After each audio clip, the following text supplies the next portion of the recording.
Hey, welcome back everyone. A lot of you guys wanted a 100 days in Terraria modded, so here it is. 100 days in Calamity.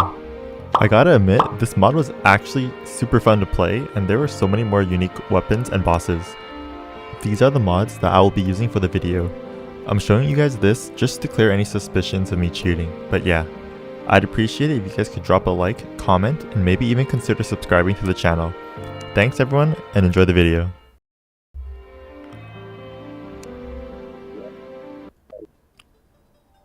So on day 1, I noticed that I had a starter bag.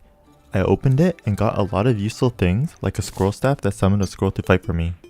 I also got a staff, bow, some potions, basically everything you need to get started. That's why it's called a starter bag. I also got a few more things like the iron heart, the filed rune, and also an item that enables revengeance mode, but I won't be touching them since I didn't know what they did, so I threw them away. Everyone knows how to get started in Terraria, and that's by chopping some trees down for wood. And that's exactly what I did. After getting some wood, I started walking to the right and I noticed there was some corruption. I didn't want it to spread towards the spawn area, so I dug a hole and placed wood down. It would be a nightmare if I let it spread to the area my house was going to be in. I'd have to deal with a lot of stronger monsters that I'm not prepared for. I walked more to the right and I encountered the first new monster that I've never seen before. I didn't know what it did, so I just teleported back and traveled left this time. I found the desert and started cutting down some cacti to make cactus armor, and also a cactus sword.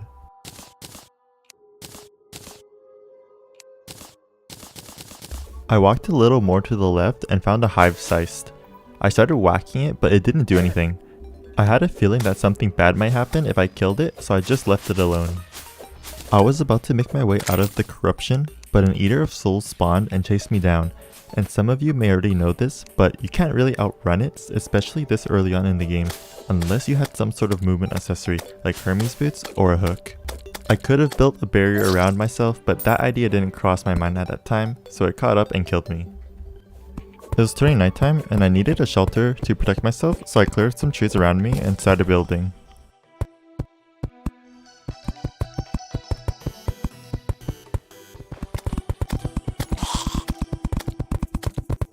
On day 2, I began mining towards hell, hoping to find some loot along the way. I dug straight into a spider's nest and got caught in some cobwebs. The spiders came out soon after and killed me. I noticed my inventory was getting a bit messy, so I made a storage room under my house. I know a lot of you guys were triggered because of my inventory management from my previous videos, so I tried really hard to keep everything clean. After I sorted everything out, I went back down and started mining some ore around the spider's nest. I got some lead and silver, but there were a lot of spiders that spawned, and having no recall potions to get out, I had to resort to letting myself get killed by the spiders. After the spiders despawned, I went back down and found my first life crystal. I found a minecart trail and followed it, which led me to another life crystal.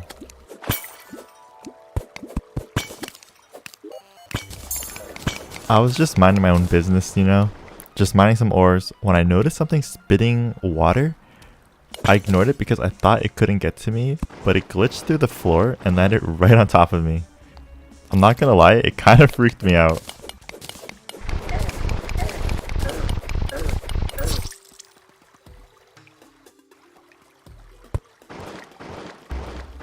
When I got back home, I made a storage unit to store my things in there, but I wasn't sure how to use it, so I decided to figure it out later. I traveled to the corruption to break shadow orbs for loot, and I got a musket, which is a pretty good starter weapon because of its high damage. I mined some lead, but there was water that filled up the hole. I didn't pay attention to how fast my air bubbles were disappearing, so I ended up drowning.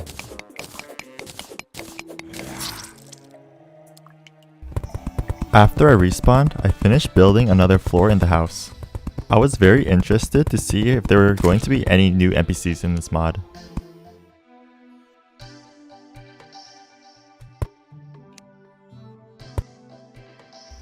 I went underground to see if I could find any loot, and I found something crazy. It looked like an alien face and it had turrets inside. I saw that there were chests inside, so I had to build a barrier to block the turret shots. When I opened the chest, there were so many materials that I didn't know about. There were also some gold coins and potions inside too. A bit to the right, I found a house with a gold chest that had shoe spikes inside. I dug deeper down and found a magic mirror. I ran out of recall potions, so it was a good thing that I found this. After leaving another house I found, some monsters arrived. I died to a skeleton because I didn't know they could throw bones. I got pretty sad because I dropped 18 gold, which is a lot, especially this early on. On day 3, after I respawned, there was a goblin invasion. My weapons weren't that great, so I had to buy some grenades from the demolitionist to fight off the goblins. At one point, the goblin sorcerer's attacks went right through me. I'm not sure if this was intentional or maybe just a glitch. After the goblin invasion was defeated, I built a platform to fight the king slime. I really liked how they added a health bar to the bottom right of the screen, because sometimes it's really hard to tell how much health the boss has because of how fast they moved or the color of the background. So the fight was going pretty well. I had a strategy where I just teleport into my house and the king slime would get trapped in there, so all I had to do is just shoot it.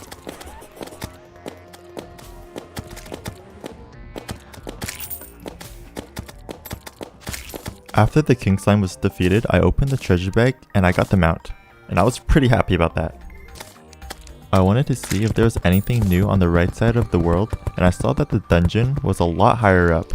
I did manage to find a water ball inside, so I got pretty lucky. I kept going right and I found the sulfurous sea. It had new monsters, and also touching the water will reduce your health rapidly.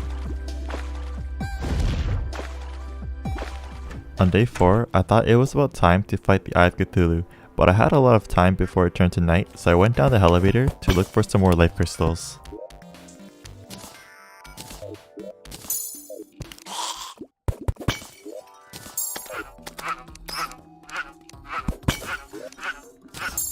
I forgot to mention this, but I found the Goblin Tinkerer earlier while I was underground, and I bought the rocket boots from him. It made dodging the Eye of Cthulhu a lot easier. I'm also using the musket in this fight rather than my usual grenades because it's interesting to switch it up every once in a while.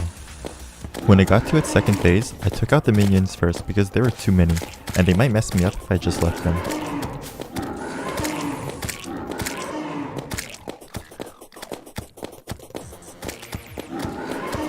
Once it reached 50% of its health, that's when the Eye of Cthulhu will be able to start dashing at you at very fast speeds, so having Hermes boots is highly recommended, and the lower its health is from then on, the more frequent the dashes will be.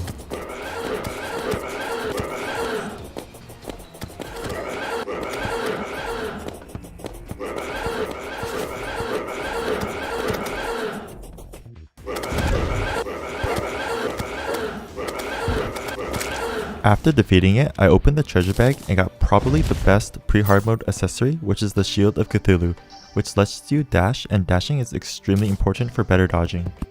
On day 5, I built another floor for my house. I'm not really sure how I wanted my house to look like, but I decided to just build an egg shape.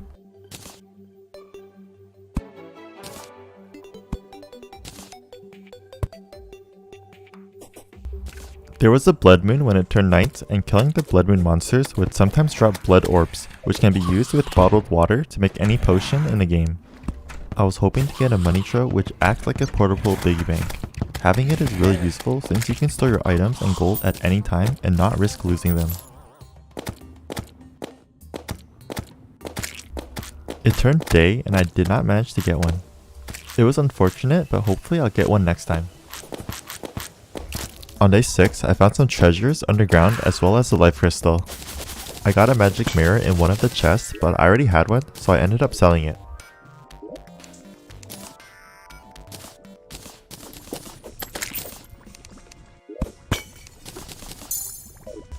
I got back home and expanded my storage room because there's going to be a lot more items in the game because of the mod.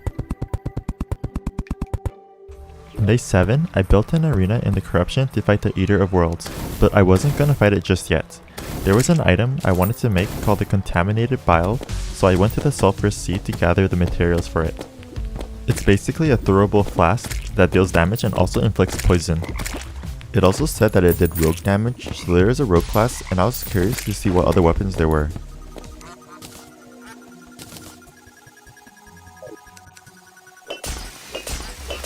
I went back to the corruption and noticed there was a hive size. I didn't kill it last time because I had pretty much nothing, but I did kill it this time and it summoned a boss called the Hive Mind.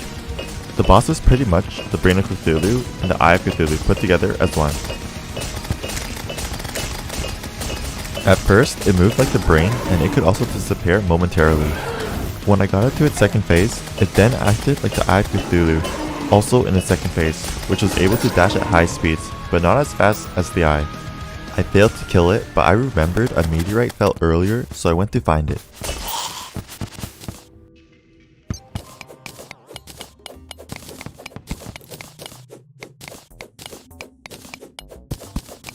I got home and used the meteorite to make a meteor fist, as well as the full armor set. In this mod, the armor set does not reduce mana cost of the space gun to 0, so that's why I didn't make it. I figured I was just gonna fight the Eater of Worlds first, but I took way too much damage at the start, so I failed killing this boss too.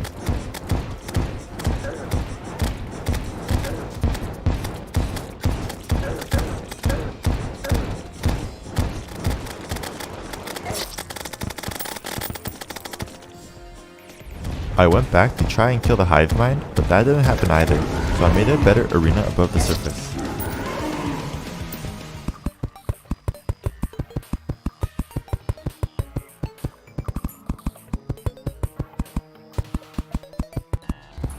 I tried again, and this time I did a lot better. I got it to its second phase without taking any damage, and it was so much easier to dodge its second phase attacks with the new arena. I want to say that boss fights are pretty much half of your own skills, and half of it being a well-built arena.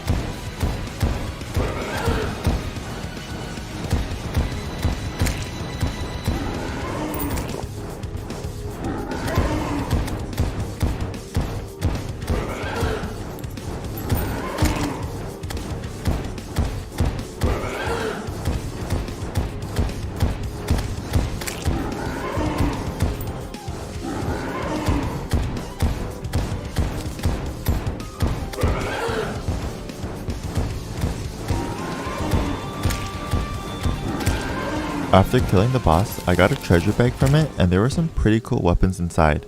I also got the Hive Mind's soul that inflicts cursed flames while in the corruption.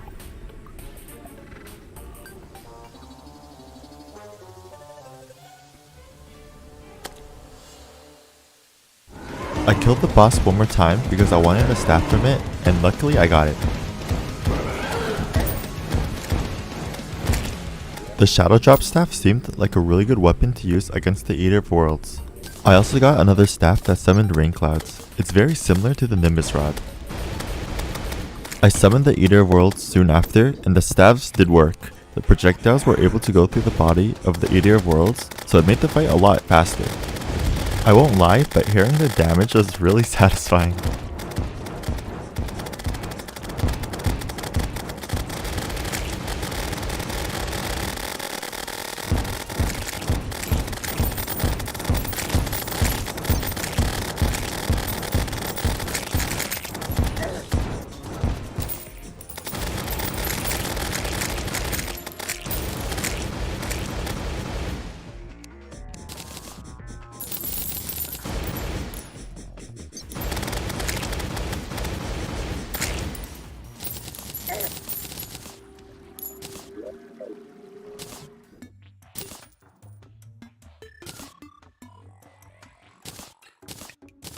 On day 11, I went underground and I noticed a new ore called Aerolite ore.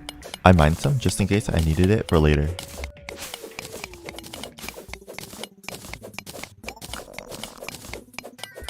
Day 12, I finished making the elevator to Hell, and then I mined some Hellstone.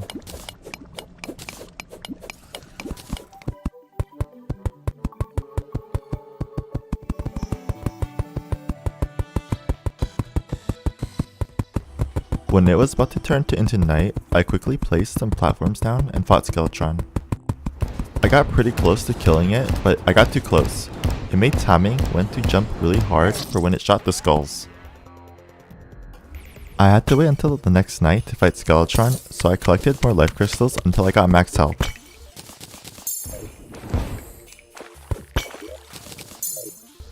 On the night of day 13, I completely choked. I took so much fall damage at the start, and then I got stuck in a corner. The fight only took like 10 seconds. I searched what other bosses I could do while I wait again to fight Skeletron, and then I saw I could summon the Slime God. During the fight, the first thing I noticed was how good the music was. I was like jamming out while fighting. I saw just a flying ball at first, then a red and purple slime came after. It started shooting out orbs that lasted for a really long time, which made some parts of the arena unusable. I tried jumping over the slimes, but it jumped as soon as I jumped and killed me. I went back to the dungeon and summoned Skeletron once more. I got used to attack patterns and how to dodge the skulls better, so just a few ended up hitting me, but I did beat it in the end.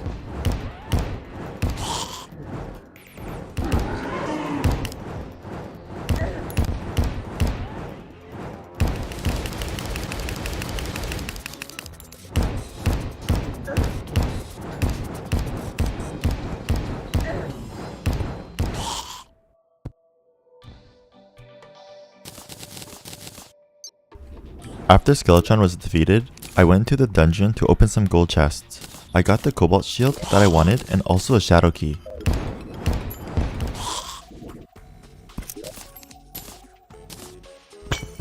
I made another level for my house once I came back. On day 15, I went to Hell and opened some shadow chests. I got some pretty good weapons and also a lava charm. There was also a new biome that had new monsters as well.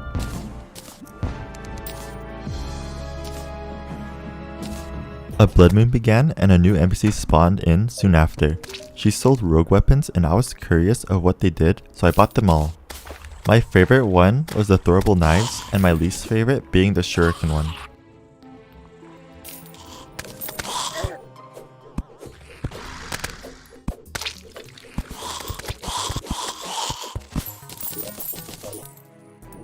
On day 16, I drank a gravitation potion to search for sky islands.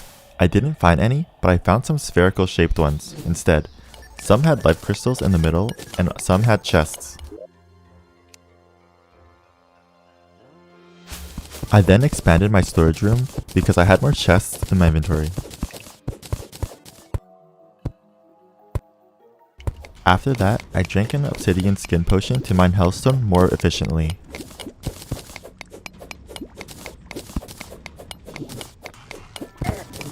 I started building a platform because it was about time to fight the wall of flesh.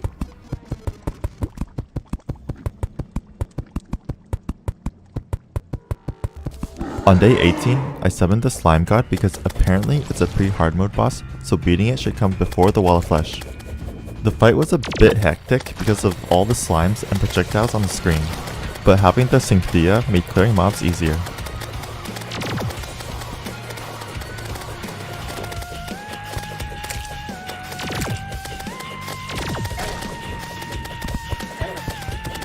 At this point, I thought I wasn't going to beat it. I only had around 40 health, but I managed to survive until I drank a healing potion.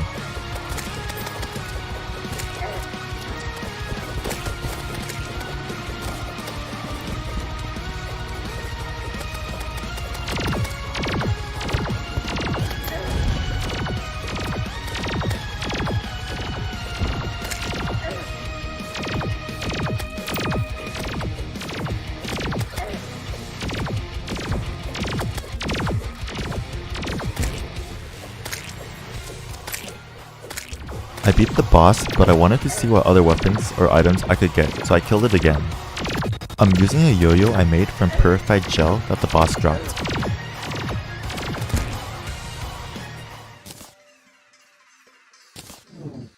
I made the next armor set, which is the Statagel set, by combining purified gel and hellstone together. I ran out of hellstone, so I had to go back to hell and mine some more.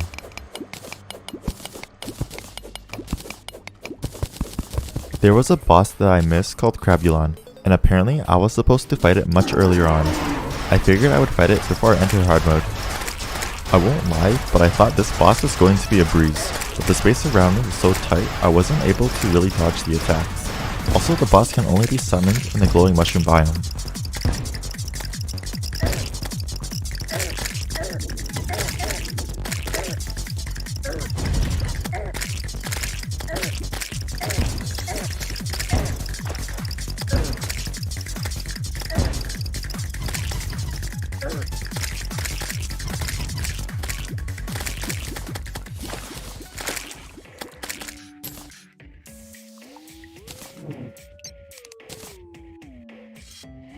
After defeating Crapulon, I summoned the Wall of Flesh. I used my Geltic Blade for this fight because I could run as far as I want and still be able to hit the boss. It's also really nice how this weapon can go through walls as well. I ended up running out of platforms to run on, so I had to use my Spectre Boots and hook from now on. There was a building ahead of me that I didn't break, but the boss was really low on health, so I kept attacking.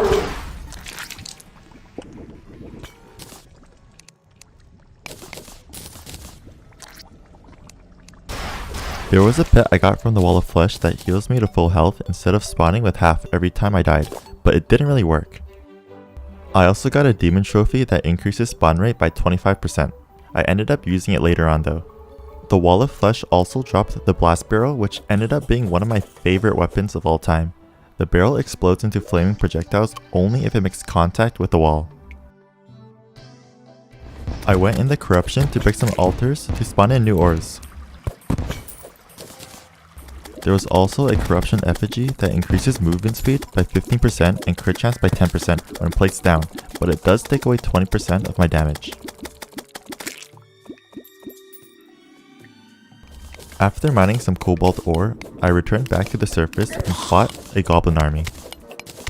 I got a weapon from the goblin summoner, which is basically infinite spiky balls that bounces and also inflicts monsters with shadow flame. I then killed some monsters during a blood moon to get more blood orbs to make potions.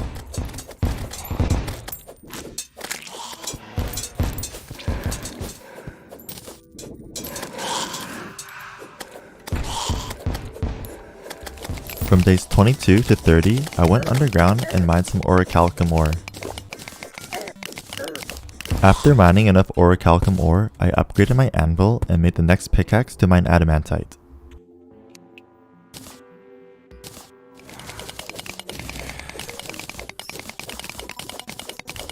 While I was mining some adamantite, I saw a huge figure in the ground, and it was an earth elemental. It was really big and kinda scary too, but I used my barrel and it died fairly fast. I got a weapon called the earthen pike, but I ended up not using it.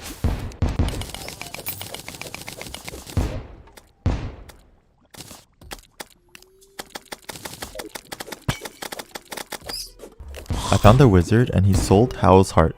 I searched what it was and it's actually a reference to Howl's moving castle. I haven't seen or read it, but I thought maybe there are some of you that have, so I thought I'd let you know.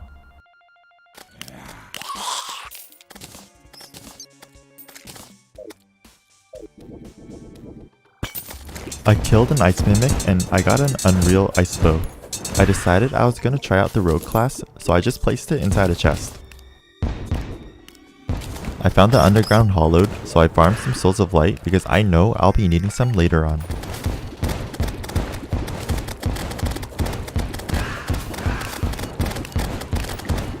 The next boss to fight is the Cryogen, and it can only be summoned in the tundra, so I extended the arena at the dungeon towards the left side. It was about time I got some wings, so on day 31 I found a sky island and killed some wyverns for souls of light.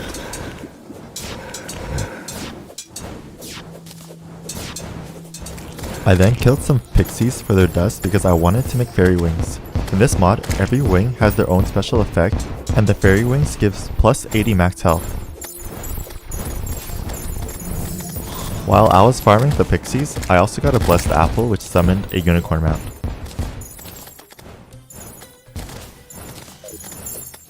From days 32 to 41, I added some heart lanterns to boost life regen. I then fought the Cryogen. It had a shield I had to break first before I could actually do damage to it, and getting hit by the projectiles will slow you. The spiky ice balls will also freeze you in place if you touch them.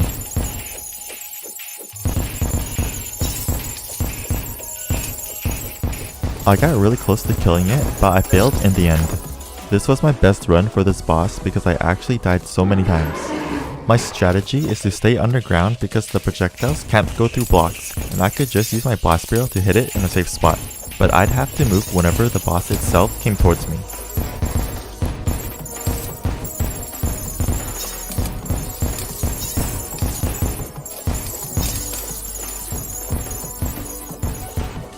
I got it to its last phase and it started moving super fast, so I had to leave my safe spot and fight it above.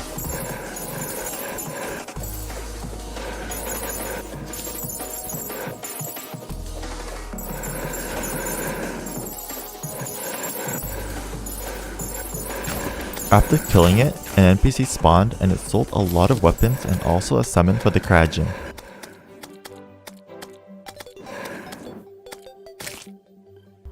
I opened the treasure bag and got a frozen key along with some accessories and a rogue weapon. I killed it a couple more times after. From days 42 to 47, after the Cryogen was defeated, cryonic ores now spawn in the underground tundra, so I mined some, but then the destroyer was going to spawn, so I built a little box above the sky. The blast barrel is a really good weapon to use against this boss because whenever the drones went into the box, they would get destroyed by the fire. The fire also fell onto the destroyer.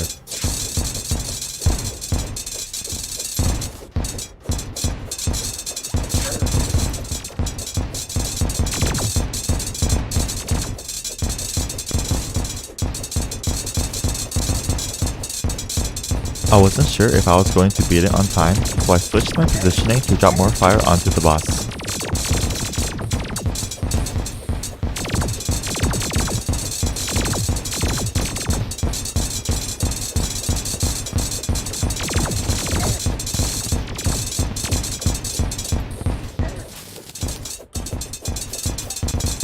I opened the treasure bag and got Aaron's vanity set and it looked pretty cool, so I ended up wearing it.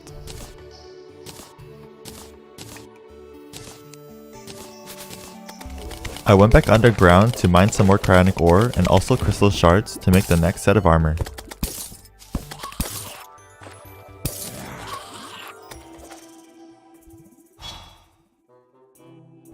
From days 48 to 53, I kept killing the Cryogen because there was this one weapon I wanted to make. It's called the Kelvin Catalyst and I needed all of these items to make it. I thought I had everything I needed, but apparently there was an item I needed called the Frost Flare, but I had to be in Revengeance mode, so I enabled Revengeance mode and then fought the Cryogen a few more times. I died on the first try because its movement and attack patterns changed, so I had no idea what to expect.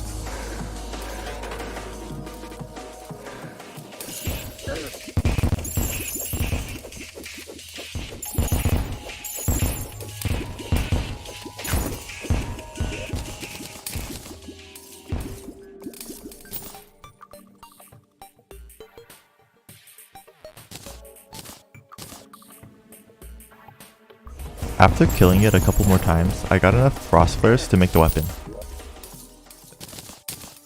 I also got this really cool summoning weapon, but I wasn't going to use it. The only reason why I turned on Revengeance mode was to make the weapon I wanted, because I literally spent so long killing Cryogens and I didn't want to waste all that time. So I placed the weapon into a chest and it was never touched again.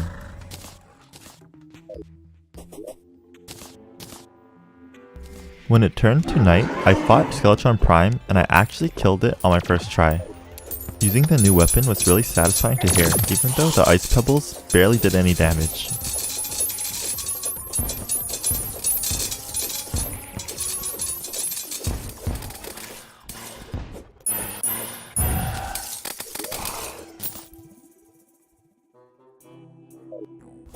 On the night of day 56, I summoned the twins, which were the last boss I needed to defeat before I could start mining chlorophyte.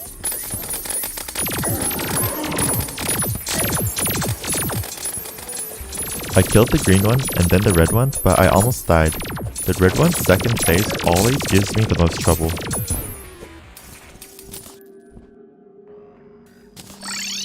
After defeating the twins, I made the pickaxe axe and then headed into the jungle to mine some chlorophyte. From days 57 to 62, I mined chlorophyte and also found some light fruits as well to increase my max health. I found one below me and I didn't notice the explosives right underneath it, so I accidentally stepped on it and blew up. On day 63, I searched for an alchemy table in the dungeon so I can make potions with the blood orbs I've been collecting. I also wanted to see if I could farm blood orbs with the blood zombie statues, but I found out that it's not possible.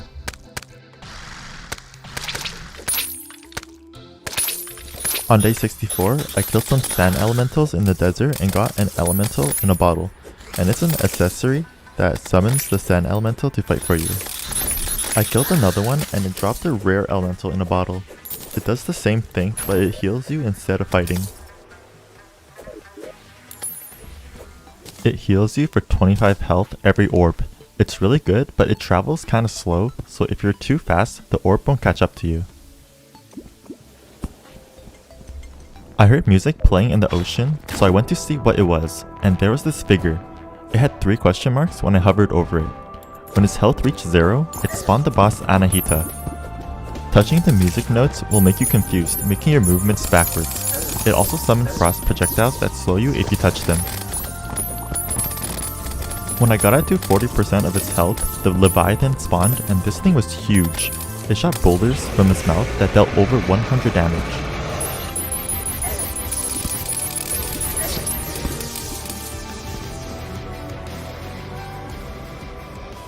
On day 65, I made angel treads that made me a lot faster.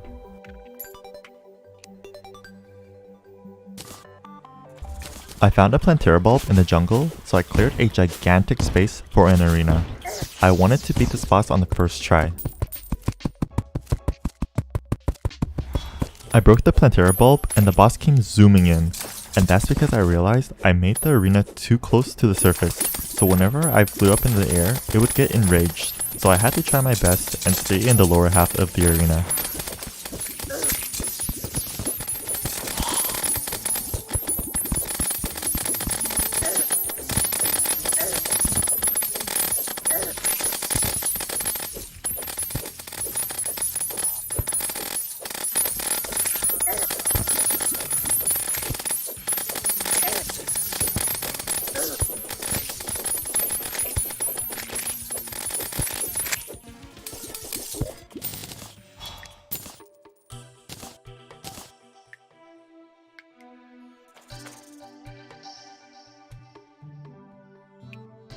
After killing Plantera, I went straight to the dungeon because new monsters now spawned in there.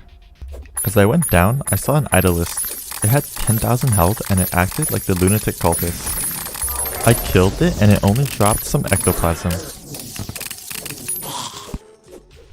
I noticed there was some green glowing ore, so I mined some and they were perennial ore, which is the next tier of ore.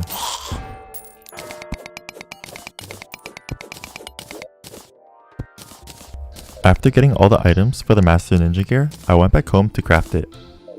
The next set of armor is called Reaver armor, and I needed perennial bars, jungle spores, and essences of sunlight to make it, so I went to the jungle to collect some.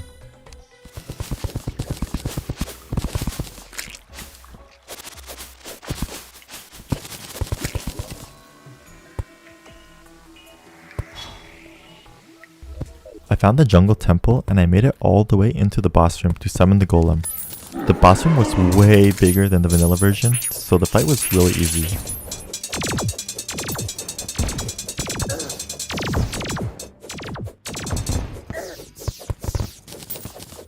I killed the golem a couple more times before leaving.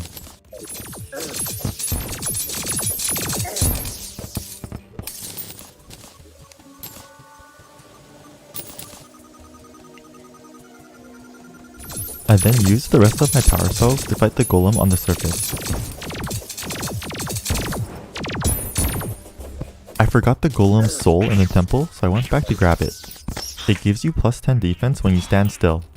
On day 69, after killing golem a million times, I went to the dungeon to fight the lunatic cultist.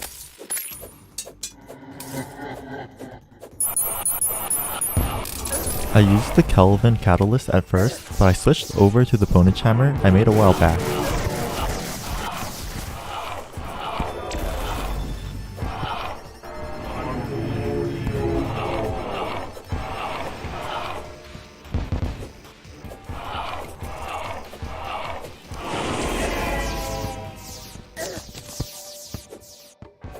After the lunatic cultist was defeated, I went to a bit to the right and I saw that the desert had transformed into a different biome. There were new monsters and killing them would drop stardust which can be used for stronger weapons. On day 70, I killed some sand sharks and then the great sand shark appeared. This felt more of a mini boss than an actual one. Killing it dropped grand scales and also forbidden fragments.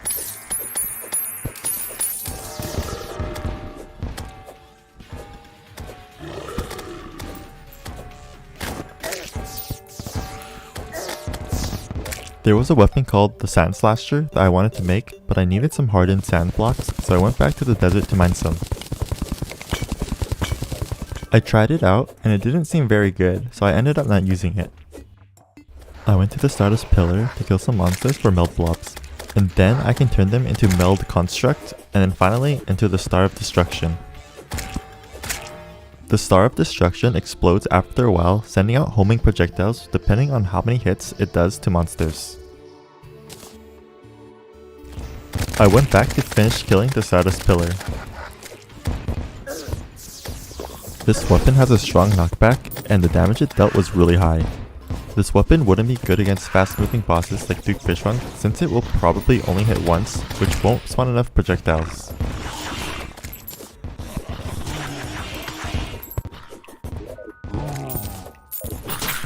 The Stellar Contempt will be the next weapon I make, so I farm some nebula fragments first.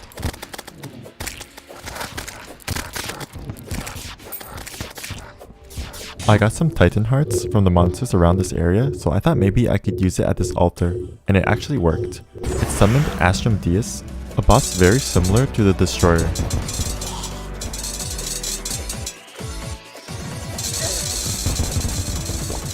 Here, you can see the weapon better in action.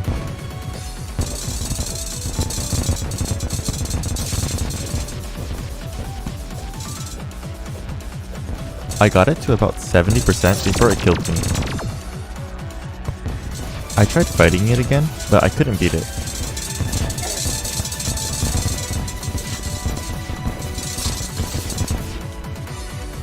I went to destroy the Vortex Pillar, which is the third pillar out of the 4 before I could spawn Moonlord. I then farmed some truffle worms in the mushroom biome to fight Duke Fishron, but before that, there was another boss I fought first, and it was Calamitous. At first, I thought it was just a beefed up version of the twins, but just the laser shooting one, but I was wrong. Some really intense music started playing and the background changed, and once I got it to under 60% of its health, it spawned another eye, this time being the green one of the twins.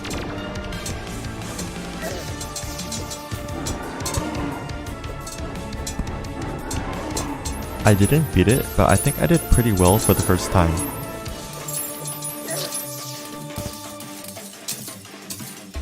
I built an arena at the ocean and then summoned Duke Fishron. I got it to its last phase where it disappeared and dashed towards you at very high speeds. And I know I've fought Duke Fishron countless of times, so I should have been able to beat it first try. But it's been so long and I didn't quite have the accessories and mount I was used to using for fighting it. So being unable to beat Duke Fishron and Calamitous, I found another boss to try out, and it's called the Ravager. To summon it, I needed lizard bricks from the temple and also solar fragments. From days 74 to 82, I fought the Ravager. Here's a prime example of why the Star of Destruction is so good against bosses like this. The Ravager was very slow and it barely moved at all. It also had 5 hitboxes, so sending out 1 star would cap out on the number of projectiles sent out after it explodes.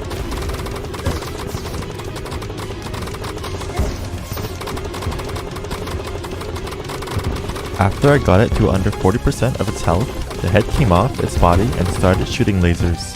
The body also jumped more frequently and faster as well.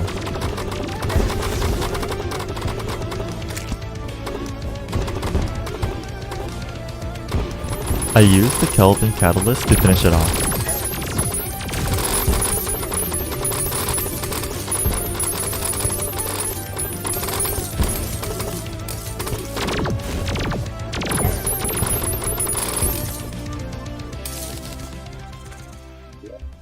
I got a lot of things like weapons and accessories. It also dropped a fleshy geode, and when I opened it, it gave me a new bar called Scoria. This was used to make the next set of armor, the hydrothermic armor. I then killed the Ravager many more times to farm the Scoria bar, because only 1 to 3 would drop in one fleshy geode.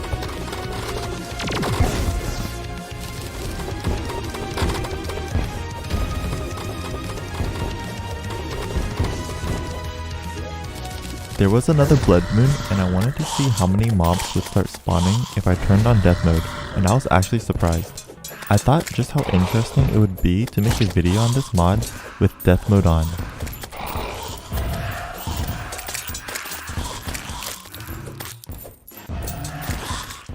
On day 83, I searched up if there was any other way to farm Scoria bars, and there was.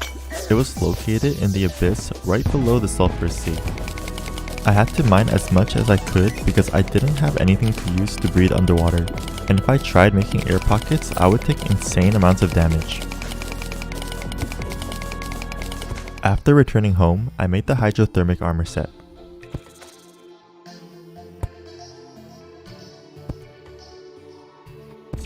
On day 84, I attempted Calamity again, and this time I got super close to winning, but I still failed.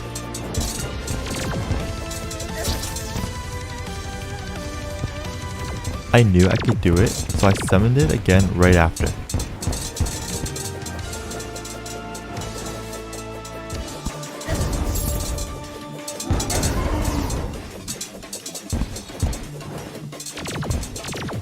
When it reached 10% health, it summoned both of them again, and I only had 15 health left, so I had to keep running far away from them while throwing my cranium smasher at them.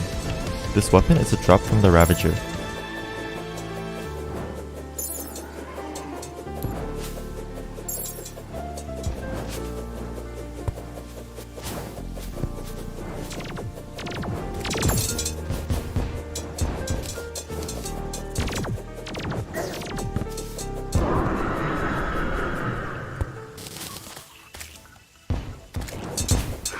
I opened the treasure bag, but I didn't really get anything worth using. From days 85 to 92, I went killing paladins in the dungeon for a chance to get the paladin's hammer to make the stellar contents. These monsters were rare, so it took a long time getting the weapon.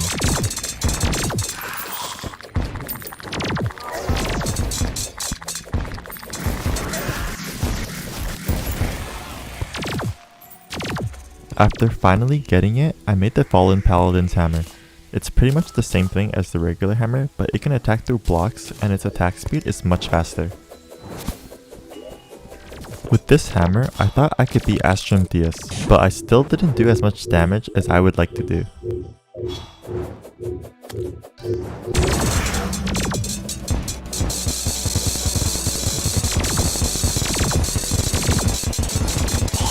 I did manage to get it all the way down to half its health, but then it split into two, and that's when everything went downhill.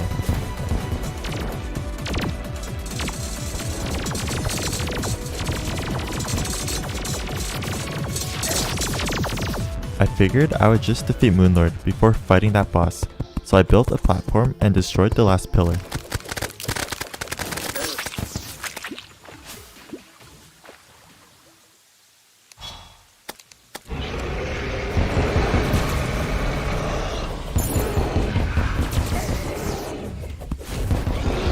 Without a flying mount, it was hard to get over the laser that shot from its head, so I took too much damage and failed the fight. I made the Celestial Sigil because I didn't want to destroy all 4 pillars again. This time I used shards of Untumbra made from Meld Construct. It was somewhat stronger than the hammer, and I could attack from a further distance.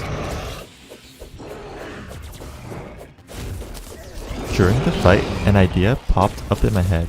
I went into my house and threw the Cranium Smasher on a platform that was exactly where the Moonlord's core was, and the damage was just insane.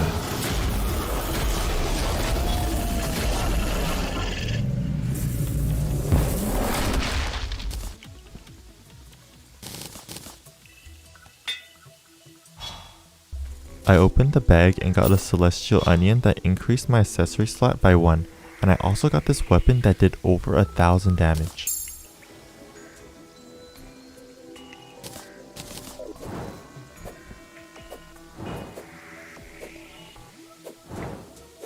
Now having some Luminite, I was able to make the Stellar Contempt, so for the last couple of days I tested the weapons out on some bosses.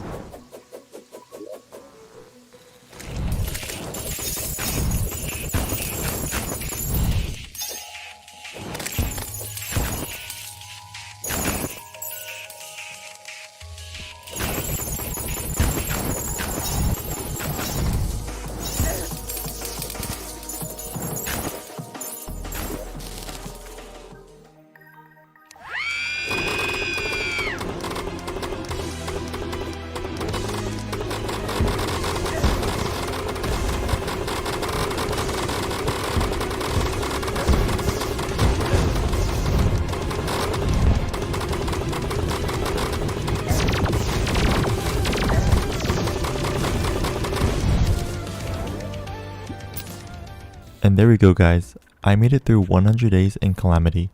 If you guys want to see 200 days in Calamity, let me know by giving this video a like, comment, and also subscribing. This video was really fun to make because I got to experience all sorts of new bosses and items. Thank you all for watching, and I'll see you in the next one. Peace.